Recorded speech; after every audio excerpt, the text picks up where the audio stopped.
আসসালামু আলাইকুম ওরহমতুল্লাহ। প্রিয় বন্ধুরা, আজকে আপনাদের সাথে আলোচনা করব প্রিয় নবী হজরত মুহাম্মদ সাল্লাল্লাহু আলাইহি ওয়াসাল্লামের দুধমা হালিমা সাদিয়া রাদিয়াল্লাহু তাআলা আনহা এর জীবনী সম্পর্কে।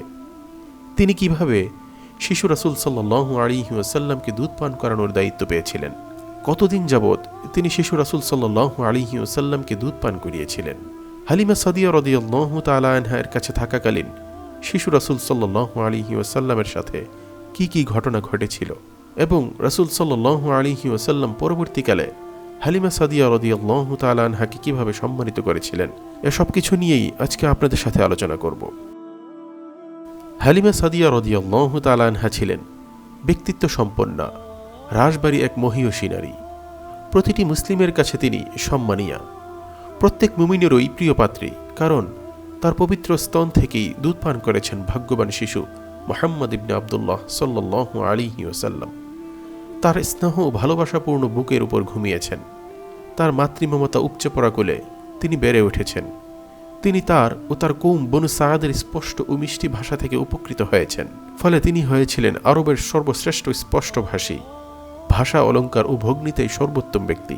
তিনি জগদ্বিখ্যাত মহীয়সী নারী হালিমা সাদিয়া রাদিয়াল্লাহু তাআলা আনহা, আমাদের প্রিয় নবী হজরত মুহাম্মদ সাল্লাল্লাহু আলাইহি ওয়াসাল্লামের দুধমা।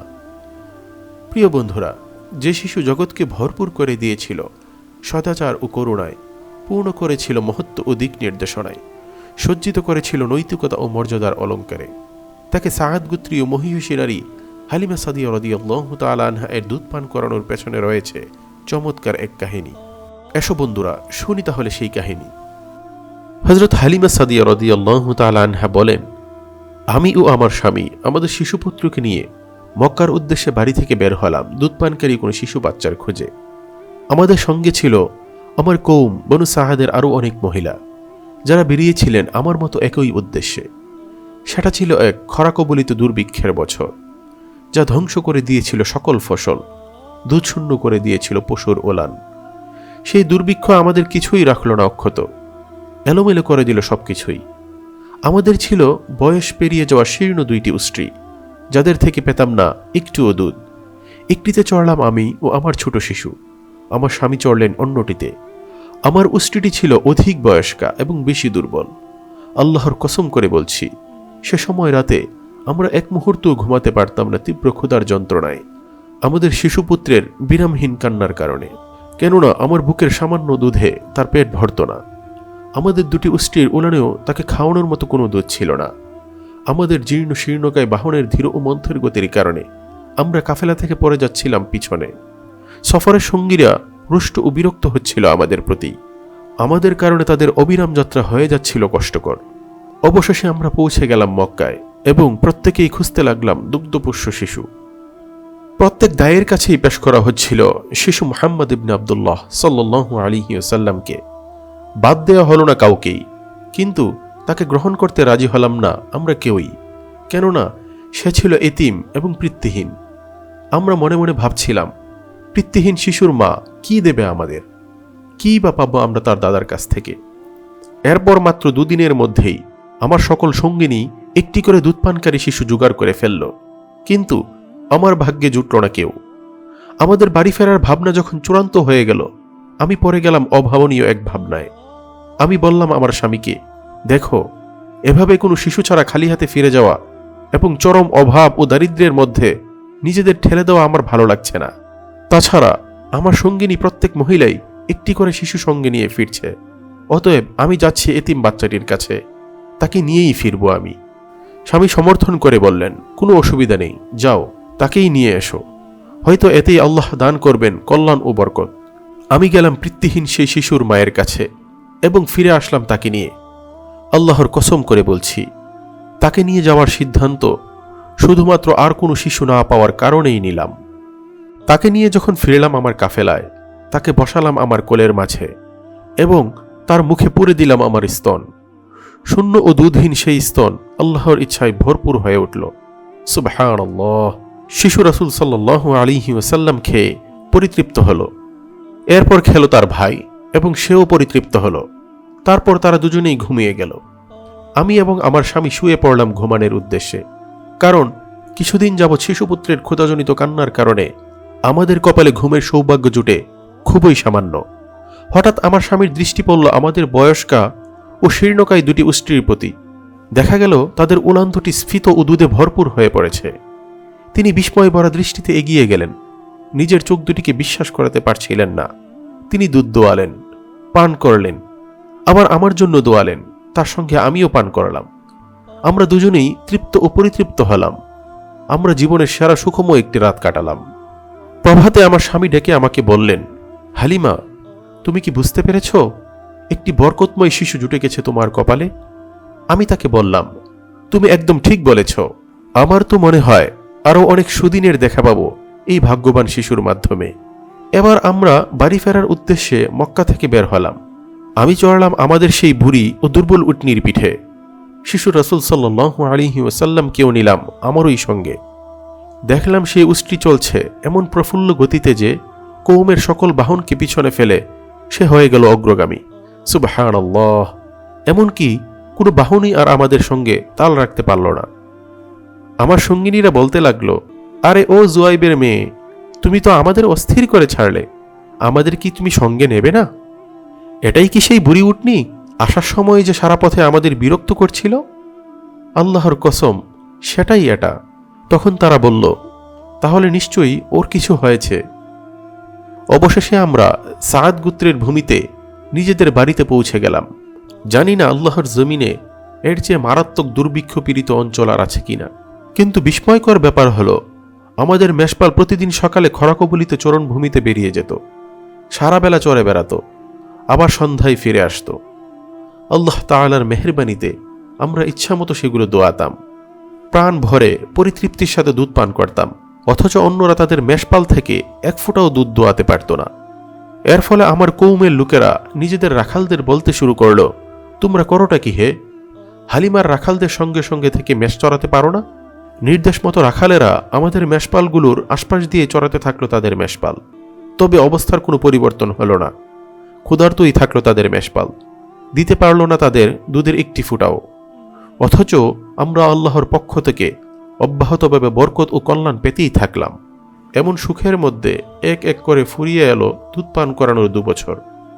এই 2 বছরে শিশুটির শারীরিক এবং মানসিক বিকাশ ঘটল এতই চমৎকারভাবে যা সাধারণত দেখা যায় না। আমাদের কাছে তার অবস্থানের এখনো 2 বছর পূর্ণ হয়নি।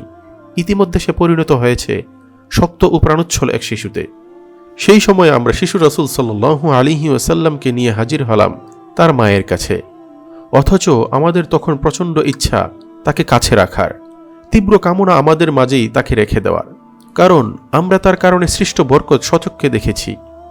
যখন মুখোমুখি হলাম তার মায়ের, আমরা তার শিশুপুত্রের ব্যাপারে আশ্বস্ত করে বললাম, আরও একটু বড়, আরও কিছুটা শক্ত হওয়া পর্যন্ত কি ওকে আমার কাছে রাখলে হয় না?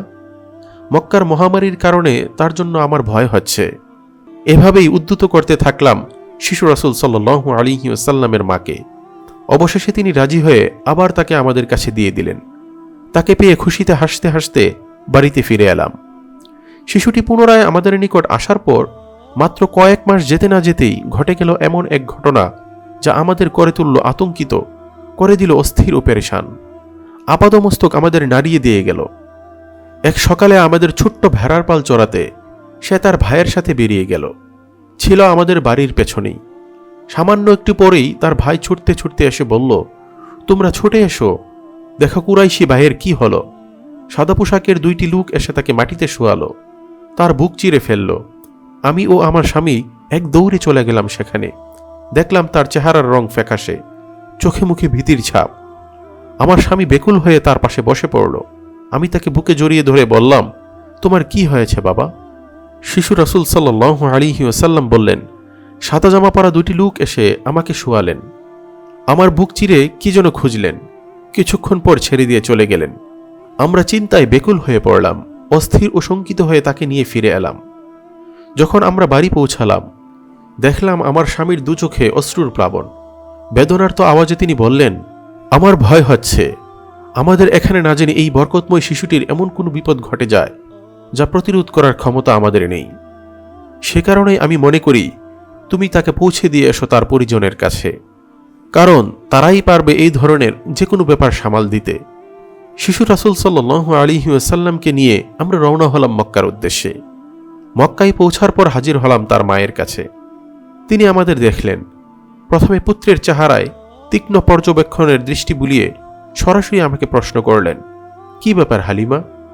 এত আগ্রহ দেখিয়ে, এত আকাঙ্ক্ষার কথা বলে যাকে চেয়ে নিয়ে গেলে আজ সেই মুহাম্মদ সাল্লাল্লাহু আলাইহি ওয়াসাল্লামকে ফেরত দিতে এত দ্রুত চলে আসলে, কি হয়েছে? আমি জবাব দিলাম, তার হাত পা হাড় হাড্ডি মজবুত হয়ে গেছে, তাছাড়া শৈশবকালও পূর্ণ হয়ে গেছে, আমার দায়িত্বের মেয়াদটাও প্রায় শেষ। আমি নানা ঘটনা দুর্ঘটনার আশঙ্কা থেকে নিরাপদ রাখার ইচ্ছায় তাকে আপনার নিকট ফেরত দিতে এসেছি। তিনি বললেন, সত্যি করে বলো হালিমা, ওর ব্যাপারে তোমার আগ্রহ হারানোর আসল কারণ শুধু ওইটুকুই নয় যা তুমি বললে, বলো আর কি হয়েছে? তিনি পীড়াপিড়ি করতেই থাকলেন এবং যতক্ষণ তাকে আসল ঘটনাটি না বললাম কিছুতেই ছাড়লেন না। সবকিছু শুনে তবেই তিনি শান্ত হলেন। আমাকে প্রশ্ন করলেন সরাসরি, হালিমা, তার উপর কি শয়তানি প্রভাবের আশঙ্কা হচ্ছে তোমার? আমি উত্তর দিলাম, হ্যাঁ। তিনি অত্যন্ত দৃঢ়তা ও আত্মপ্রত্যয়ের সঙ্গে বললেন, কখনোই সম্ভব নয়, আল্লাহর কসম, শয়তান কোনোভাবেই তার কাছে ঘেঁষতে পারবে না। আমার এই পুত্রের বিশেষ কিছু বৈশিষ্ট্য আছে, তুমি কি সেটা জানতে চাও? আমি বললাম, অবশ্যই জানতে চাই। তিনি বললেন, সে যখন আমার পেটে আসে তখন দেখলাম আমার শরীর থেকে একটি নূর বের হলো, যার আলোকচ্ছটায় আমি স্পষ্ট দেখতে পেলাম সুদূর সিরিয়ার বুসরার মহল। তাছাড়া যখন তাকে প্রসব করি সে ভূমিষ্ঠ হয় 2 হাত মাটিতে ঠেকিয়ে, আকাশের দিকে মাথা উঁচু করে। আমাদের সকলের এবং বিশেষ করে ওর পক্ষ থেকে তোমাকে জাযাকাল্লাহু খায়রান, আল্লাহ তোমাকে এর জন্য সর্বোত্তম বিনিময় দান করুন, আমিন। আমি ও আমার স্বামী সেখান থেকে বের হলাম ব্যথিত, চিন্তিত ও বিষণ্ণ হৃদয়ে। তার এই বিচ্ছেদ ব্যথা ছিল আমাদের জন্য ভীষণ ভয়াবহ। এই বিচ্ছেদ ব্যথার কষ্টকর প্রভাব একটুও কম ছিল না আমাদের শিশুপুত্রের মনের উপর। সেও ছিল সাথী হারানোর বেদনায় আমাদের মতোই বেদনার্ত। অবশেষে হালিমা সাদিয়া রাদিয়াল্লাহু তাআলা আনহা বেঁচে ছিলেন দীর্ঘকাল পর্যন্ত, এমনকি বার্ধক্যেরও সীমা পেরিয়েছিলেন।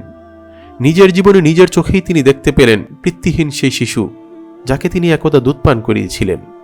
সে হয়েছে মানবজাতির অবিসাংবাদিত নেতা, ইনসানিয়াতের রাহবার আর মানবতার নবী। হালিমা সাদিয়া রাদিয়াল্লাহু তাআলা আনহা ঈমান আনলেন তার প্রতি অবতীর্ণ কিতাব কোরআনকে মেনে নিয়ে একদিন নিজেই হাজির হলেন তার সম্মুখে।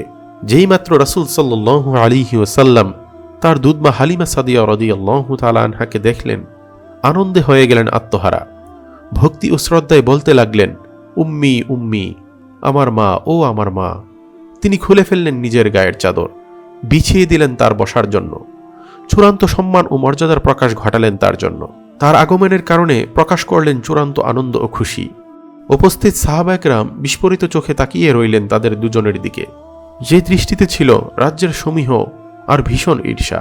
ওফাদার ও বিশ্বস্ত, সদাচারী ও সদ্ব্যবহারের শুকরগুজার মুহাম্মদ সাল্লাল্লাহু আলাইহি ওয়াসাল্লামের প্রতি করুণাময়ের সীমাহীন করুণা বর্ষিত হোক। তিনি ছিলেন সর্বশ্রেষ্ঠ চরিত্র মাধুরীতে সুসজ্জিত। হালিমা সাদিয়ার প্রতি বর্ষিত হোক মহান আল্লাহর প্রীতি ও সন্তোষ। তিনি ছিলেন মহানবীর মমতাময়ী দুধমা হালিমা সাদিয়া রাদিয়াল্লাহু তাআলা আনহা।